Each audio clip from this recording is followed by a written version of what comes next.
Tentang masalah salat jamaah ya, tentang hukum salat berjamaah bagi laki-laki, ya toh.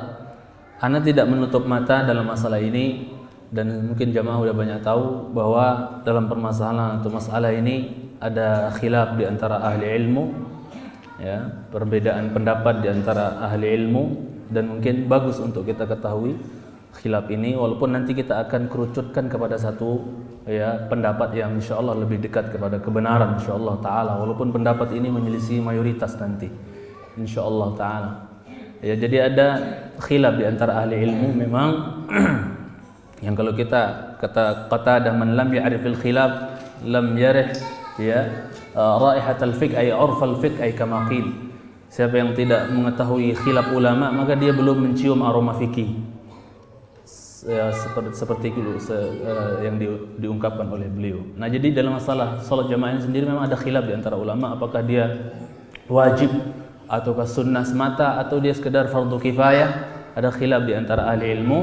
Namun saya tidak mau berpanjang lebar, singkat saja bahwa Allah taala ala wa alam yang lebih akrab ila shawab ya was sunnah, lebih dekat kepada kebenaran. Allah taala ala alam bahwasanya salat berjamaah bagi laki-laki itu hukumnya adalah wajib, ya, harus, ya, merupakan kewajiban buat laki-laki untuk ya salat di masjid.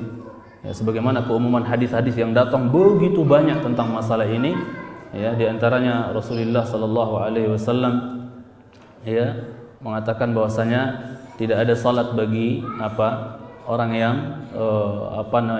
tidak ada salat bagi orang yang mendengarkan azan kecuali ya di masjid yang dia dengar di situ azan, ya.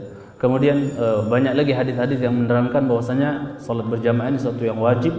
Di antaranya adalah ya hadis yang begitu populer di mana Rasulullah SAW pernah berkeinginan keras untuk membakar rumah orang-orang yang tidak datang mendatangi ya, salat berjamaah di waktu tersebut, yang kalau seandainya tidak ada tidak ada orang tua, kemudian anak-anak dan perempuan, bisa jadi rumah mereka sudah dibakar oleh Rasulullah sallallahu alaihi wasallam, ya. Di waktu beliau mengatakan bahwa aku berkeinginan untuk memerintahkan seorang memimpin salat, kemudian saya pergi bersama beberapa laki-laki dengan kayu-kayu bakar, kemudian fa'uharrik alaihim buyutahum, kemudian saya bakar rumah-rumah mereka. Ini menunjukkan bahwasanya ya salat berjamaah itu adalah bagi laki-laki adalah ya sifatnya wajib.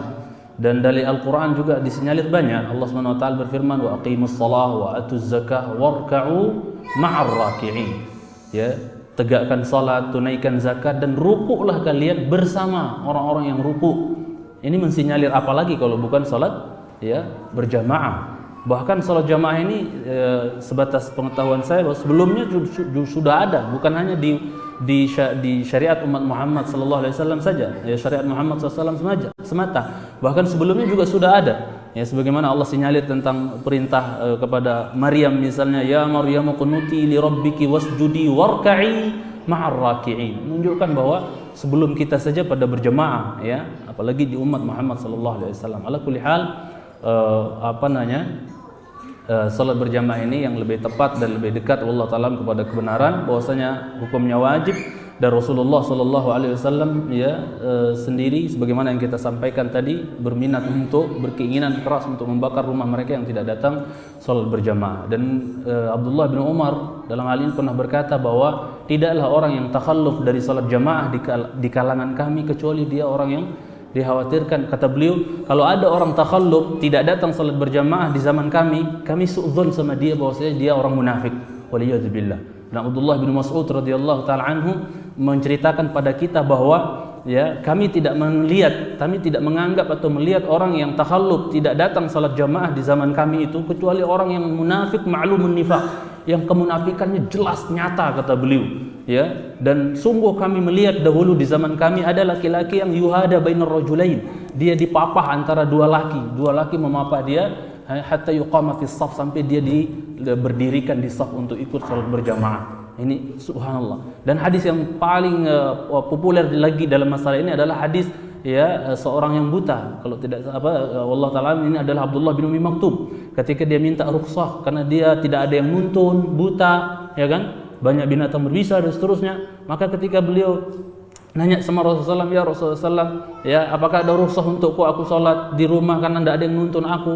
Maka Rasulullah SAW awalnya seingat saya diberikan rukhsah, tapi ketika Rasulullah mau pergi, ya beliau nanya dulu, atasma'un nida, kamu dengar azan enggak? Qala na'am, ya saya dengar ya Rasulullah, kata sahabat tersebut. Maka Rasulullah mengatakan fa'ajib, lihat, yang buta saja, yang enggak ada penuntun ibaratnya, itu apa? Tetap disuruh oleh Rasulullah SAW untuk apa? Untuk pergi salat berjamaah. Bagaimana dengan kita yang subhanallah ya sehat mata kita dan seterusnya? Mungkin itu yang bisa saya jawab. Jadi ada khilaf memang, tapi Allah Ta'ala yang lebih tepat adalah hukumnya wajib bagi setiap laki-laki insyaallah Ta'ala.